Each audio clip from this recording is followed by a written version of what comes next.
Taib. Sekarang adalah pembahasan tentang kelahiran Nabi Shallallahu Alaihi Wasallam. Sepakat semuanya bahwa lahirnya Rasulullah Sallallahu Alaihi Wasallam adalah di kota Mekah. Dan dilahirkan pada hari Senin. Tanpa khilaf. Nggak ada perbedaan pendapat bahwa Rasulullah lahir pada hari Senin. Kenapa? Karena Rasulullah sendiri yang bilang. Ketika Rasulullah ditanya tentang puasa hari Senin. Rasulullah sering puasa hari Senin. Rasulullah, kenapa engkau berpuasa hari Senin? Daka yaumun wulidtu fih, kata Nabi. Itu adalah hari yang aku dilahirkan di dalamnya. Lahir pada hari Senin, kata Nabi. Wa fihi uhiya ilai, dan diwahyukan oleh Allah Subhanahu wa taala, turunnya wahyu pada hari tersebut. Wa fihi dakhaltu Taibah. Dalam riwayat sebutkan, dan di dalam pada hari itu juga saya masuk ke dalam kota Madinah, Taibah, kota Madinah. Jadi kelahiran Rasulullah SAW di kota Mekah pada hari Senin, Tsani Asyar, tanggal 12 Rabiul Awal.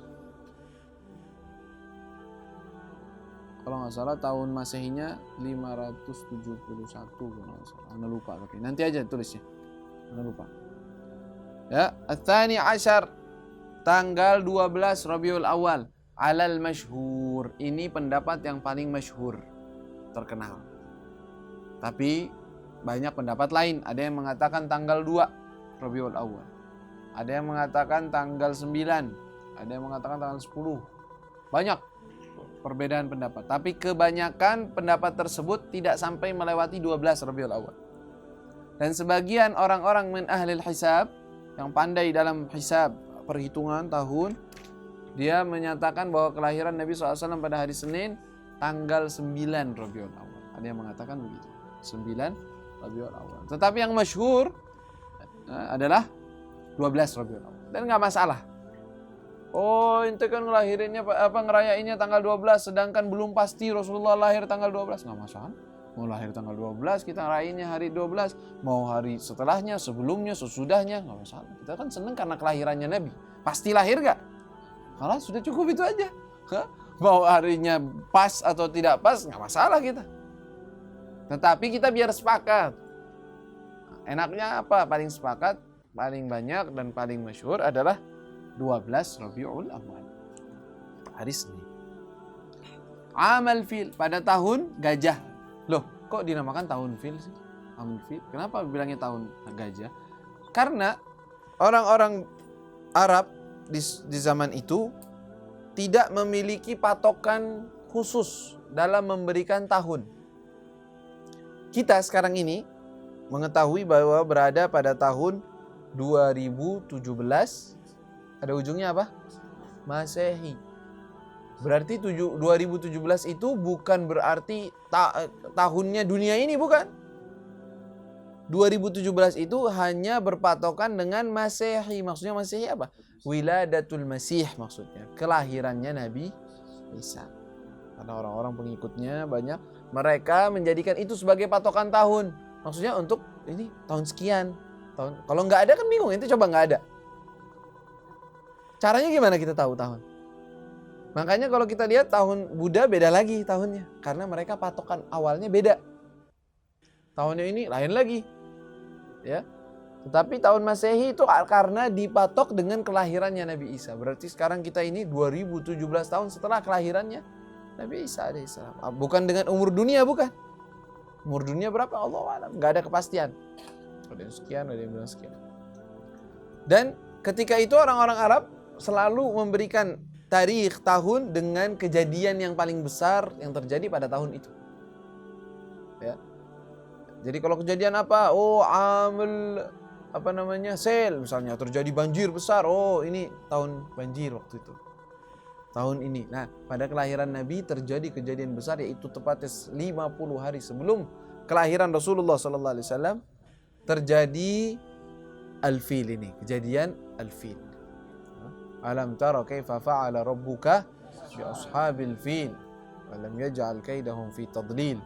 Jadi Raja Abraha, Raja Habasyah itu yang bernama Abraha, yang tadinya dia itu sedang tinggal di Son'a, Yaman. Habasyah itu kan di Habasyah ini Somal kesanaan lagi, Afrika, ya. Aslinya dari Afrika, tapi dia itu sedang kerajaannya lagi makmur di mana? Di Yaman. Jadi serangannya dia itu di jalannya itu dari Yaman, bukan dari Habasyah, bukan. Tapi dia asalnya adalah Raja Habasyah. Ya. Dia bilang, kenapa kok orang-orang Arab kok fokusnya kepada Mekah? Ada apa? Kok setiap tahun haji mereka ke sana? Ada apa? Jadi haji itu udah ada ya. Sebelum Rasulullah datang itu haji udah ada. Udah ada yang namanya haji. Orang-orang udah pergi ke Mekah untuk tawaf, untuk ibadah, musim haji. Kata dia, kenapa kok orang-orang Arab pada ke sana? Oh, itu pengagungan Baitullah. Itu adalah rumah yang dibangun oleh Ibrahim. Terkenal begitu. Ya, itu adalah rumah yang dibangun oleh Ibrahim, dan terkenal siapa orang yang berani mengganggu atau apa, itu bisa-bisa kena kualat dalam bahasa kita tuh. Kena kualat karena sesuatu yang bahaya. Oh, kata dia begitu. Gak bisa. Saya gak terima, kata dia. Kata Abraha, saya gak terima. Saya mau pindah hajinya orang-orang Arab. Saya mau bangun kanisah, yaitu dia itu beragama Kristen, yaitu gereja besar, Ka'bah tandingan, yang saya akan mewajibkan, karena orang-orang Arab itu termasuknya di saat itu adalah golongan lemah untuk mereka, karena mereka itu dikuatkan oleh Romawi. Ini si Habasyah ini punya pasukan dari Romawi, dia kekuatan dia. Ada yang lain dari Persia, anak kurang ingat, atau dari Persia atau Romawi. Pokoknya dia itu punya kekuatan. Dia bilang, saya mau Romawi, berarti Nasrani soalnya. Saya mau ganti Ka'bah itu sini. Saya mau hancurkan Ka'bah yang ada di Mekah. Setelah itu saya wajibkan kepada seluruh orang Arab untuk pergi ke Son'a, karena saya akan membangun di kota Son'a, yaitu sekarang ini ibu kota Yaman. Son'a itu sampai sekarang namanya Son'a, ya, untuk mereka hajinya di Son'a. Dan sampai sekarang masih ada bekas-bekas bangunannya Abraha, itu masih ada, ya. Ka'bahnya yang gak jadi, ya. Itu masih ada bekas-bekasnya. Nah, itu ketika dia itu menyiapkan pasukan besar sekali, dan ada pasukannya dengan gajah-gajah. Orang-orang Arab itu biasanya nggak tahu gajah, nggak lihat gajah, nggak punya pasukan seperti itu. Tapi Abraha karena dia itu lebih dari luar, punya gajah-gajah dipakai untuk sebagai pasukan tambahan.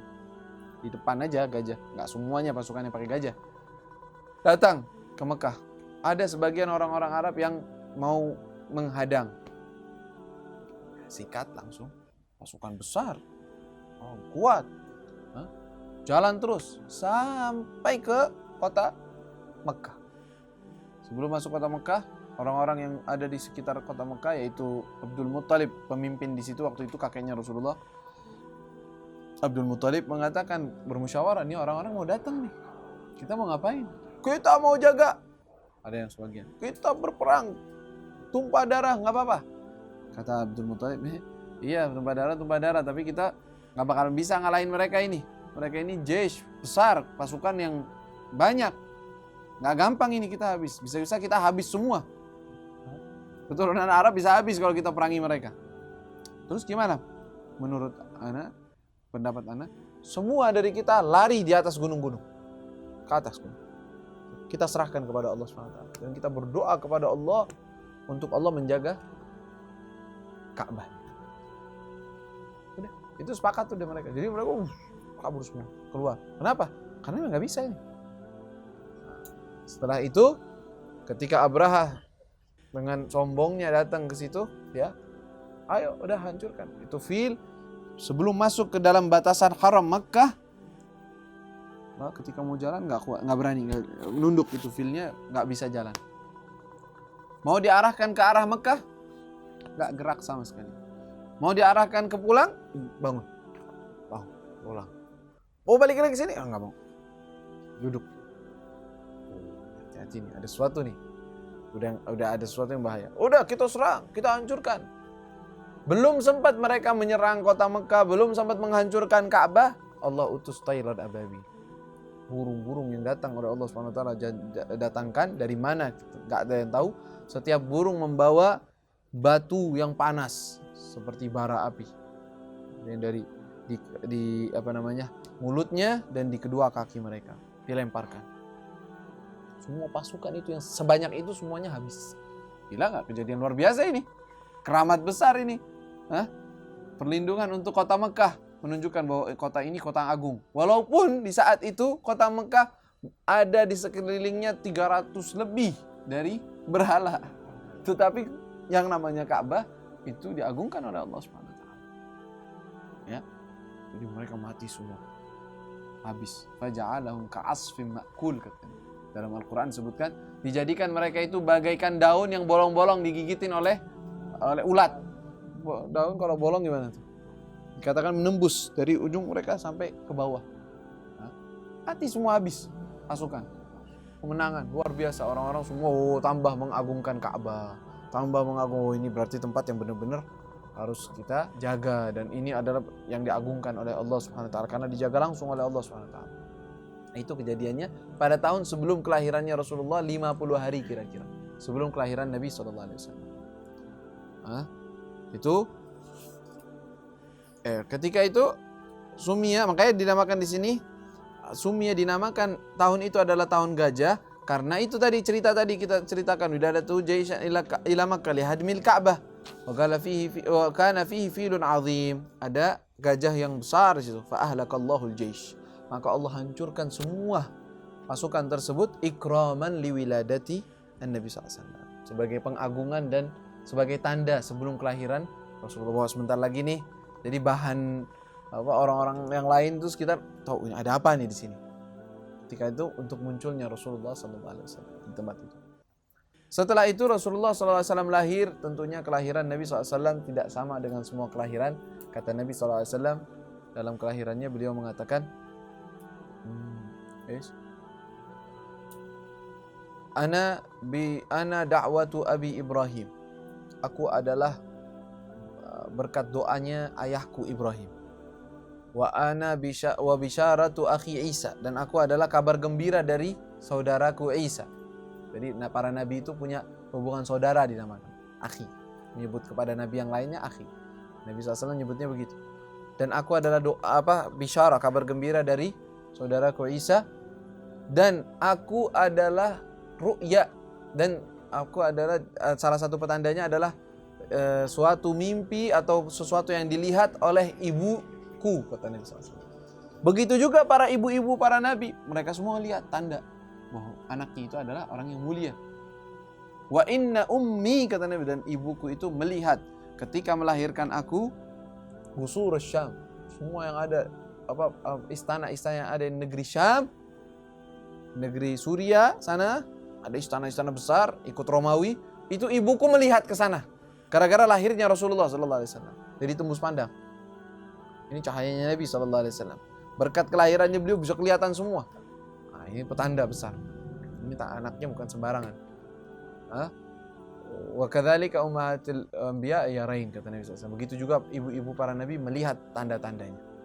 Dalam riwayat juga disebutkan bahwa ibunya Rasulullah ketika mengandung tidak merasakan sama sekali berat atau apa-apa. Tambah lama tambah ringan malahan, bukan tambah berat. Beda dengan kandungan para manusia biasa. Biasanya pertama ringan, tapi setelah tambah lama tambah berat. Tapi Rasulullah tidak. Semua ringan, kata ibunya. Dan setiap malam dia bermimpi, melihat sesuatu. Ada yang mengatakan bisyara, ada yang mengatakan nanti dinamakan ini adalah nabi, anakmu adalah seorang nabi, anakmu adalah orang yang berkah, anakmu adalah namakan Muhammad. Nah, jadi ada terus mimpi-mimpi tersebut. Dia lihat. Ya. Dan itu sangat jelas terlihat ketika terjadi kejadian Syaggus Sadr, yaitu Halimatus Sa'diyah ketika mengembalikan Rasulullah SAW ke ibunya, ke pangkuan ibunya setelah 4 tahun. Nanti kita akan ceritakan. Ya, itu ibunya Rasulullah SAW mengatakan ketika tanya kepada Halimah, kenapa dibalikin ini anak? Padahal engkau ketika 2 tahun, kan kalau orang nyusuin kan paling lama berapa? 2 tahun. Nah, Halimatus Sa'diyah ketika dia sudah mengambil keberkahan Rasulullah, melihat kebesaran Rasulullah dan luar biasa jatuh cinta kepada ini anak, dia bilang kepada ibunya, udah deh, biar saya didik lagi deh ini anak. Udah 2 tahun nih, balik ke Mekah, minta izin lagi, udah biar ini anak tinggal sama kita. sekarang nih di Mekah banyak penyakit, banyak ini. Udah biar sama kita dulu dah. Terus minta begitu. Sudah deh kata ibunya. Bawa deh. Biara sana. 2 tahun setelahnya, umurnya Rasulullah 4 tahun, terjadi syaggus sadr. Rasulullah dibelah dadanya oleh malaikat. Kejadian itu membuat takut ibunya Halimah, maksudnya Halimah itu Sa'diyah takut. Anak jangan-jangan kena jin, kena sesuatu, makhluk halus atau apa. Ditanya, dan anaknya sendiri itu saudaranya Nabi yang sesusu melihat, lapor kepada ibunya ketika datang 2 orang dari asing, fotonya menidurkan Rasulullah, membelah perutnya Rasulullah, mengeluarkan sesuatu. Kata anak yang saudaranya, mati udah. Wahai ibuku, ini anak sudah mati. Nih, saudaraku yang dari Quraisy ini sudah mati udah. Pas Halimah Sa'diyah datang ke situ, lihat Rasulullah udah berdiri tegap dengan wajah yang agak kepucatan. Dipeluk, dibilang, kenapa engkau ya anak? Tidak ada apa-apa kan? Ada apa? Tadi ada 2 orang datang, saya nggak tahu siapa mereka. Mereka menidurkan aku, lalu mereka membelah dadaku, lalu mereka mengeluarkan sesuatu dari tubuhku. Nih Rasulullah lihat semua nih, lagi dibelah, lagi apa, Rasulullah lihat nih, mengeluarkan sesuatu lalu dikembalikan lagi. Sudah, itu aja. Terus nggak ada apa-apa, ente nggak takut enggak apa-apa. Wah, dia yang deg-degan takut. Anak orang mati atau apa, takut kita, kata dia. Balikin. Sudah, kita kembalikan. Ibunya curiga, ini kenapa nih? Kok tiba-tiba balik? Ada apa? Kenapa dikembalikan? Enggak apa-apa. Enggak bisa. Ceritakan ada apa. Atau ini kejadiannya begini. Kata ibunya, saya percaya kejadian begitu. Tapi, kenapa? Kalian takut? Kalian takut anak ini diganggu setan? Kata ibunya nih. Ibunya, demi Allah, ini anak gak bakalan bisa diganggu setan. Karena apa? Karena saya sudah lihat tanda-tandanya. Waktu dari saya melahirkan sampai, dari saya mengandung sampai melahirkan, ini anak bakal jadi anak besar. Dan punya masa depan yang cemerlang, yang luar biasa. Ibunya udah tahu begitu. Wah, datang ada orang kurang ajar bilangnya, ibunya Nabi kemana ke sini? Ini orang gimana ini? Nah, ibunya tahu dah bahwa ini akan jadi Nabi akhir zaman. Ya, maka itu yang terjadi, ikraman li wiladatin Nabi SAW. Wa arda'athu ba'da ummihi Thuwaibah. Jadi kita hafalin tuh. Rasulullah lahir di kota Mekah hari Senin pada tanggal 12 Rabiul Awal, yang masyhur itu, yang paling masyhur pada Rabiul Awal. Dan Rabiul Awal yang mu'tamad ya. Yang lainnya, pendapat yang lain dhaif jiddan. Kalau dibilang Rasulullah lahir selain di bulan Rabiul Awal, itu lemah sekali. Ya. Amal fil, pada tahun gajah. Nah, dan yang menyusui beliau siapa aja? Ibunya pertama. Lalu siapa? Thuwaibah. Tuh di situ ada Thuwaibah al-Aslamiyah. Siapa Thuwaibah? Budak. Jadi dulunya adalah budak, tapi setelah dia itu sudah dimerdekakan, yaitu pembantunya Abu Lahab.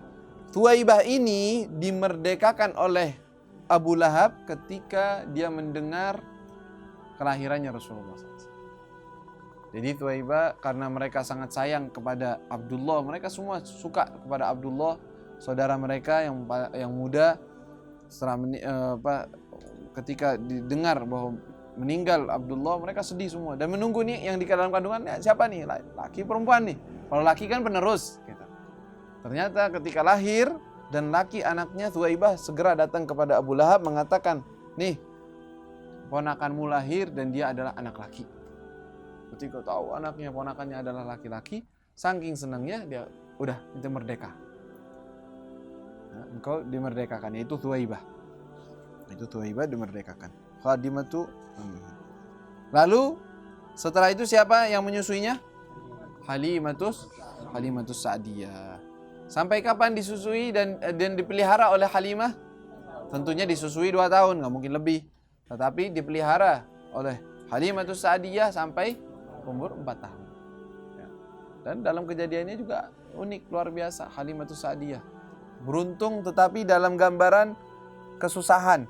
Makanya barangkali saja ada suatu kejelekan atau kesusahan yang engkau dapatkan dalam perjalananmu, rintangan itu, barangkali itulah hikmahnya nanti. Itu sumber keberuntunganmu, bisa saja. Seperti kisahnya Halimatus Sa'diyah. Halimatus Sa'diyah ini dari golongan Bani Sa'ad. Mereka itu terkenal, wilayahnya mereka digunakan untuk mendidik anak-anak yang dari kota Mekah biasanya. Pada tahun itu mereka yuk kita rombongan jalan. Ibu-ibu yang siap menyusui anak orang. Melihara anak orang biar dapat santunan, dapat uang, dapat tambahan, bisa buat hidup mereka juga. Ekonomi mereka juga. Mereka datang rombongannya. Pakai